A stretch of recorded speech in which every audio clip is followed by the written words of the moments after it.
Bien le bonjour tout le monde. Alors aujourd'hui, petite vidéo de présentation des achats récents. Alors pas de facecam aujourd'hui par contre, hein, je suis un petit peu embêté avec mon œil, j'ai l'œil très rouge, alors j'ai préféré ne pas faire de facecam. De toute façon, vous y gagnez, hein, pas voir ma sale tête. Donc voilà, pas mal d'achats ce mois-ci, du coup je pense que d'ailleurs s'il y a autant d'achats les mois suivants, ça sera peut-être en plusieurs parties. Parce que rien que là, il y aura peut-être une deuxième partie. Je sais pas si je présenterai tout en une fois. Faut pas que la vidéo soit trop longue. On verra ça. Alors, il y a eu du steelbook, pas mal de steelbook. Il y a eu de la marée. Il y a eu un DVD. Il y a deux pop. On va regarder ça tout de suite ensemble d'ailleurs. On regarde tout de suite les pop d'ailleurs. Donc ça, c'est une pop de Slash du groupe Guns N' Roses. Un groupe que j'adore particulièrement. Et donc cette pop me faisait de l'œil depuis un moment. Et voilà, bah, c'est officiel, ça a été ma première pop. Je viens d'acheter Slash, première pop. Elle est très sympa, en plus ils ont même pensé à la petite cigarette, hein, parce qu'on a l'habitude de voir sur scène avec toujours une clope au bec. Ça va, ils l'ont mis avec. Donc voilà une petite pop qui me fait extrêmement plaisir, je la trouve plutôt bien réalisée. Ensuite, j'ai vu récemment Les Gardiens de la Galaxie, le premier. Oui, je sais, je suis en retard comparé à tout le monde. Et voilà, j'ai vraiment apprécié Groot et j'ai trouvé que ça serait une petite mascotte, pardon, sympa. Donc voilà, elle a trouvé sa place sur mon étagère dans ma collection. Je trouve cette pop très réussie, très sympa. Le petit Groot, il est content. Allez, c'est parti, on démarre avec Lion que j'ai acheté en tout début de mois. Un film que j'ai été voir au cinéma avec ma femme et que j'ai beaucoup apprécié. Elle aussi d'ailleurs, elle a pleuré du début à la fin, je crois. Moi, je l'ai trouvé très émouvant, j'ai lâché ma petite larme à la fin et je pense que ce qui fait qu'on l'apprécie énormément, c'est aussi de savoir que c'est une histoire vraie. C'est vraiment une histoire très touchante. C'est très bien réalisé. On retrouve Dev Patel, Nicole Kidman un petit peu au casting. Ça s'annonce très bon forcément. Et pour faire un court résumé, c'est le petit... Comment il s'appelle déjà? Le petit Saru, donc qui a 5 ans, s'endort dans un train et donc finit très loin de sa famille, perdu.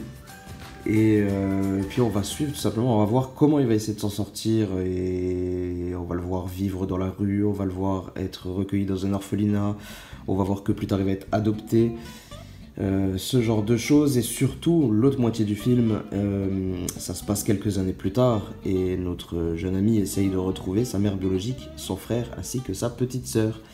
Donc voilà, c'est une histoire très touchante, un très beau film que je peux que vous conseiller. Alors ensuite, chez Cultura, j'ai vu un petit truc intéressant récemment. Il y avait tout un bac de Blu-ray à 15 € pièce et deux achetés, le troisième offert. Du coup, j'ai pas hésité, je me suis pris 3 Blu-ray que je recherchais. Donc il y a eu Miss Peregrine et les enfants et les enfants particuliers. Donc le dernier Tim Burton que j'ai beaucoup apprécié. Même ma femme l'a apprécié alors qu'elle n'est pas trop ouverte à ce genre de film. Dès que c'est un peu trop fantastique, elle a un peu de mal, en tout cas avec Tim Burton. Et pourtant celui-là, elle l'a bien apprécié. Et je dois dire qu'il est plutôt réussi, hein, même si c'est pas le meilleur des Burton. Je le trouve très cool. Et puis j'attendais d'avoir une bonne occasion pour le choper. Et je l'ai même pas pris en steelbook, hein. Vous avez vu? Ensuite, deuxième film qui faisait partie de cette sélection, j'ai pris Sing Street. Alors c'est un très bon film qui m'a d'ailleurs bien surpris. Je vais vous lire rapidement le résumé pour vous donner un peu envie. Donc Dublin, années 80, la pop, le rock, le metal, le new wave passent en boucle sur les lecteurs cassettes. Connor, un lycéen dont les parents sont au bord du divorce, est obligé de rejoindre les bancs de l'école publique. Afin de s'échapper de cet univers violent, il n'a qu'un objectif, impressionner la plus jolie fille du quartier, la mystérieuse Rafina. Afin de la conquérir, il monte alors un groupe de musique et lui propose de jouer dans son futur clip. Alors déjà, le résumé m'avait donné plutôt envie. Et puis quand on sait que ça se passe dans les années 80 et comment le sujet est pris à la dérive et comment on en rigole, alors le style vestimentaire et tout ce qui va bien avec, franchement, ouais, il y a pas mal de scènes bien drôles, c'est juste, franchement, j'ai passé un super bon moment, la musique est top, donc ouais, je vous conseille aussi. De toute façon, tous les films que je vais vous montrer, je vous les conseille, parce que en même temps, si je les ai pris, c'est que je les aime. Donc voilà, mais particulièrement celui-ci, qui je sais pas s'il est très connu, donc Donc voilà, mais pourtant il vaut le détour. Ensuite, une grosse surprise, j'ai pris ça. J'y croyais pas tellement, parce que je vais vous dire quelque chose, il y a tout ce qui est film, épouvante, horreur, tout ça, j'y crois plus trop. Ça fait bien longtemps que j'ai pas un film qui m'a fait vibrer. Et puis voilà, je sais pas, c'est un style qu'en ce moment j'adhère plus trop. Et puis là, j'ai pris ça. Donc je savais pas quoi prendre comme troisième Blu-ray dans l'offre Cultura que je vous parlais. Donc je regarde vite fait sur internet, je regarde les critiques, je dis tiens, ce film là, il est super bien noté. Je me rappelle qu'il a fait un peu de bruit quand il est sorti. Tiens, on va regarder, on va le prendre et on verra ce que ça donne. Et ben quelle bonne idée parce que ce film, c'est une tuerie. C'est, je crois, l'un des films les plus angoissants que j'ai vus. Il y a une ambiance de malade, la musique est au top, franchement la bande son est géniale, avec des musiques très années 80, un petit peu à la Drive. J'ai trouvé ça génial. Autre chose, quelque chose qui me faisait peur, c'est que tous les acteurs sont donc des jeunes, hein, qui ne dépassent pas la vingtaine, hein, ouais, ça doit être... ouais, les jeunes doivent avoir entre 16 et 22 ans, 23 ans. Et généralement dans ce genre de film, voilà, ça vole pas très haut, et ils sont pas hyper convaincants. Et là, mais qu'est-ce qu'ils sont bons, J'ai trouvé ce film mais juste extra. Il est vraiment top, donc si jamais vous voulez un petit résumé, je vais vous lire le petit pavé qu'il y a derrière. Après une expérience sexuelle apparemment anodine, Jay se retrouve confronté à d'étranges visions et l'inextricable impression que quelqu'un ou quelque chose la suit. Face à cette malédiction, Jay et ses amis doivent trouver une échappatoire aux horreurs qui ne semblent jamais loin derrière. Donc voilà, c'est flippant, c'est stressant, c'est beau, c'est bien joué, la musique est top. Ça fait longtemps que j'ai pas ressenti ça sur un film de ce genre. Je vous le conseille énormément. Donc ensuite, continuons. Qu'est-ce qui est apparu par la suite? Il y a eu les Prime Day d'Amazon. Alors là, c'est pas bon pour le budget, hein. On a eu La Belle et la Bête, qui était à 15 € au lieu de 20 €. Donc j'étais obligé de me le prendre. Donc le dessin animé, hein, pas le film avec Emma Watson. Celui-ci est sur la liste, peut-être pour plus tard. Donc La Belle et la Bête, un excellent classique Disney. Aladdin également. Pareil, 15 € au lieu de 20 €. L'un de mes Disney préférés. J'étais obligé de les prendre. Et ça j'ai trouvé chez Auchan à 5 € en promo. Donc Le Cinquième Élément de Luc Besson. Très bon film. Ça fait un petit moment que je ne l'ai pas vu, je dirais presque une dizaine d'années, donc j'avais vraiment envie de me le refaire. Et puis peut-être que s'il me plaît énormément, en tout cas dans mes souvenirs il est très bon, et si c'est toujours le cas, je me prendrai peut-être une édition premium steelbook pour ce film. Donc voilà, pour moi, je crois, en tout cas d'après mes souvenirs, le meilleur Luc Besson, en tout cas grand public. Donc ouais, je suis bien pressé de le revoir ce film. Donc ensuite, on va voir aussi un petit peu ce que j'ai pris. Hop là. Dans tout ce qui est cash converter, cash express, etc. Alors un DVD déjà, le prix de la loyauté. Alors j'étais tombé dessus par hasard une fois en zappant à la télé. J'ai regardé un petit bout et je me suis dit tiens, ça a l'air pas mal. Faudrait que je me le trouve. Et puis il faut dire qu'il y a Edward Norton dedans, donc ça doit pas être si dégueulasse que ça. Voilà, après je sais pas, je ne l'ai pas vu, donc je sais pas trop ce que ça vaut. N'hésitez pas à me dire dans les commentaires si jamais vous l'avez vu. Je vais lire quand même le résumé, hein, pour voir de quoi ça parle. Donc de la famille Tierney, on est policier de père en fils. Pour ce clan, le code d'honneur et l'esprit de famille ne font qu'un. Lorsque 4 policiers sont abattus dans une sombre affaire de drogue, Francis, patriarche des Tierney, charge le jeune Ray de résoudre l'affaire. Il est probable que le policier soit tombé dans un piège, mais certains éléments laissent penser que les plus hauts échelons de la police sont appliqués, et plus perturbant encore, de nombreux indices mènent directement à la famille Tierney. Ça a l'air pas mal, franchement, ça a l'air pas trop mal, hein. Donc voilà, comme je vous ai dit, n'hésitez pas à me laisser dans les commentaires si jamais vous l'avez vu, s'il est bon ou pas. Donc ensuite j'ai pris un gros classique, Un jour sans fin, un film que j'ai pas vu depuis des années aussi, mais j'en garde des très bons souvenirs et j'ai envie de me le refaire, et puis tant qu'à faire, le garder dans ma collection avec l'excellentissime Bill Murray. Donc pour rappel, c'est le petit film où Bill Murray se retrouve bloqué dans une faille temporelle. Non, j'abuse. Je sais pas. En fait, il a la même journée qui se répète tous les matins où il se réveille.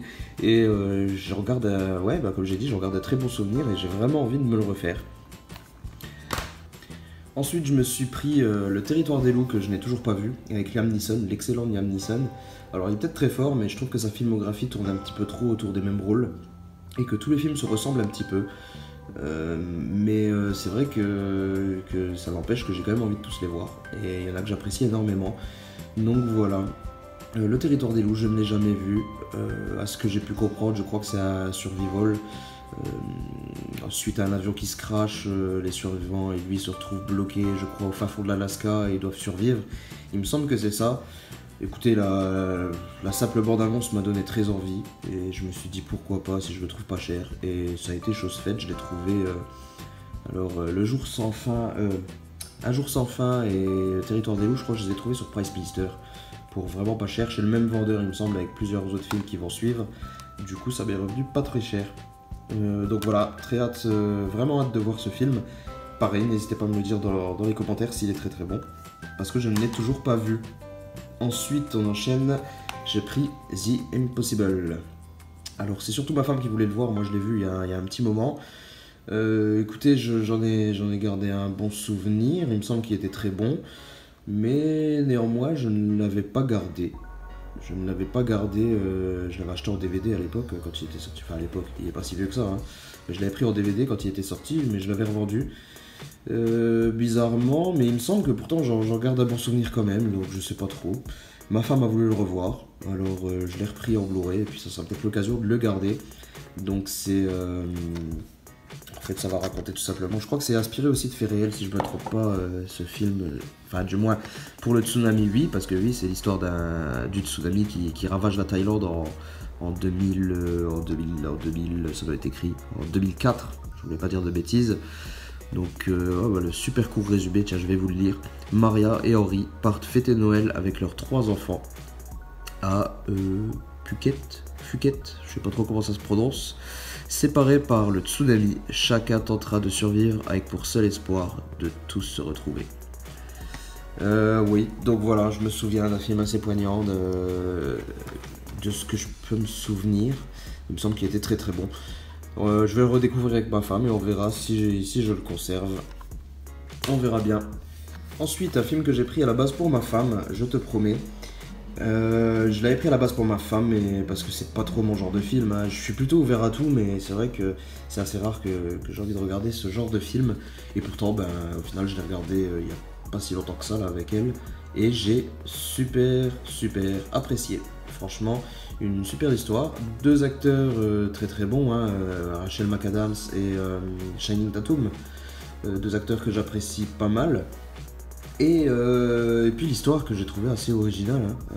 C'est donc cet heureux couple qui file le parfait amour, marié depuis peu, et malheureusement il va avoir un accident de voiture, et durant cet accident, cette jolie demoiselle va perdre la mémoire.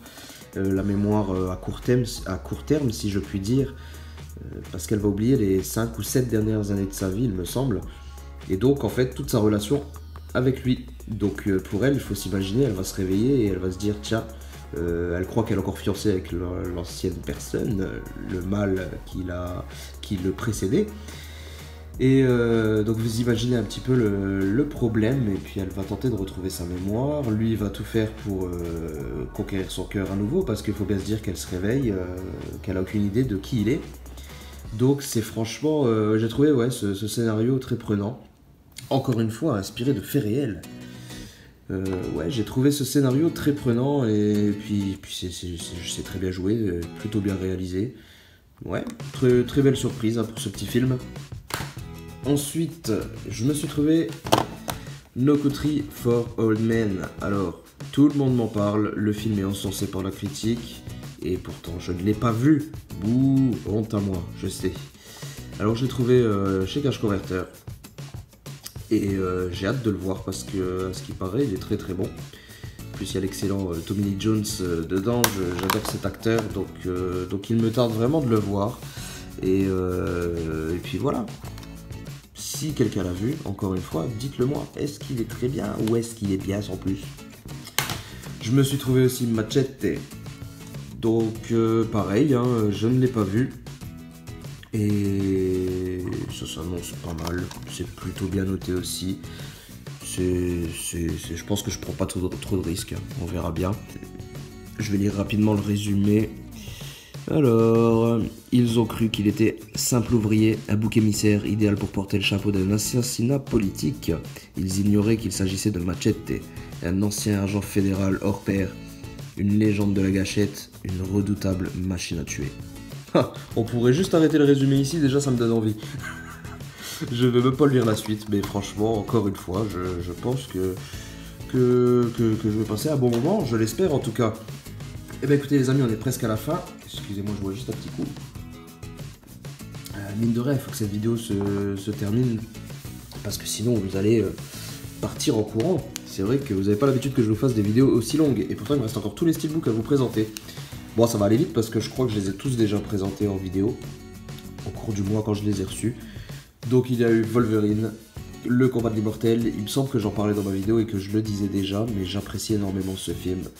Et encore plus ce steelbook que j'ai vraiment aimé, et donc que j'ai commandé avec de jolis effets, et puis j'ai réussi à le trouver pour pas trop cher, il me semble 25 € frais de port compris, donc ça fait très plaisir, surtout qu'il est en rupture de stock et que d'habitude on le voit un petit peu plus cher que ça. Ensuite, il n'y a pas eu que ça en steelbook, qu'est-ce qu'il y a eu encore? Il y a eu Logan, alors le Logan, le film Arena. Le superbe steelbook de Logan Film Arena que j'ai reçu aussi ce mois-ci. Pareil, je vous l'ai déjà présenté, donc je ne reviendrai pas dessus. Il y a eu le Logan édition française, donc en tout début de mois, enfin même fin de mois dernier, mais je ne l'avais pas présenté dans mes achats récents. Donc voilà, steelbook français avec l'édition noir et blanc à l'intérieur. Hop, hop. Ensuite, qu'est-ce qu'il y a eu encore? Il y a eu, ah oui, les Transformers. Je me suis repris la trilogie Transformers, enfin la trilogie. Les 3 premiers parce que je n'aimais pas trop le 4e, mais pareil, je vous l'ai déjà présenté. Ce steelbook, ainsi que le second Transformers, et ainsi que le 3e. De jolies éditions steelbook italiennes, non, allemande, ouais, Amazon.de. Hop là. Je fais tomber la caméra, ça va pas le faire. Alors ensuite, on a eu La Planète des Sages, les origines, que fan de Blu-ray m'a envoyé très gentiment. Donc encore une fois, un grand merci, hein, parce que je suis très content d'avoir cette édition, d'avoir cette saga en steelbook. Oui, parce que j'ai toujours pas été voir le 3, bah en même temps il n'est pas sorti, il sort le 2 août, mais j'ai très hâte, de voir ça. Chat, ça c'est pas dans l'ordre. J'ai eu également le 2, forcément, l'affrontement. En édition steelbook italienne. Pareil, je vous l'ai déjà présenté. Ensuite, je me suis pris ça pendant les Prime Day aussi. Batman vs Superman. Donc steelbook 3D. Très sympa ce petit steelbook, surtout que pendant les Prime Day, je l'ai eu à même pas 10 € le style. Là, ça valait le coup quand même, hein. J'ai bien fait d'attendre. Je me tâtais vraiment à le prendre et finalement là à ce prix là je me suis dit allez hop prends-le, hein. On a ce qu'il faut, le steelbook est plutôt sympa. Donc voilà, je vous le présenterai peut-être dans une vidéo à part s'il n'y a pas trop de vidéos sur YouTube déjà. Et pour finir du coup le Prestige que j'ai aussi chopé pendant le Prime Day Amazon. Le Prestige qui me faisait de l'œil en steelbook depuis un certain temps, hein, mais j'attendais de le choper pour pas trop cher parce qu'il n'est pas exceptionnel non plus le steelbook. Et j'ai bien fait d'attendre parce que je l'ai chopé à 10 € là. J'ai chopé à moins de 10 € pendant ce Prime Day. Et voilà, c'est un film génial que j'avais déjà en amarré, mais du coup, voilà, j'ai pu l'offrir. Mon amarré a pu être offert à Reus Movie. Et je pense que ça lui a fait très plaisir. Donc, voilà, je vous présenterai aussi ce steelbook plus en détail dans une autre vidéo à l'avenir, hein, pas tout de suite. Et puis, voilà. Sur ces mots, c'est maintenant la fin de cette vidéo d'ailleurs, qui doit être déjà bien longue, hein. Je vous dis à très bientôt pour une prochaine vidéo. En attendant, vous pouvez liker, vous abonner, partager, tout ce que vous voulez, débattre dans les commentaires, me donner des conseils, me dire les films que vous avez déjà vus, que vous avez appréciés, etc. etc. Je vous dis à très bientôt, portez-vous bien, allez ciao.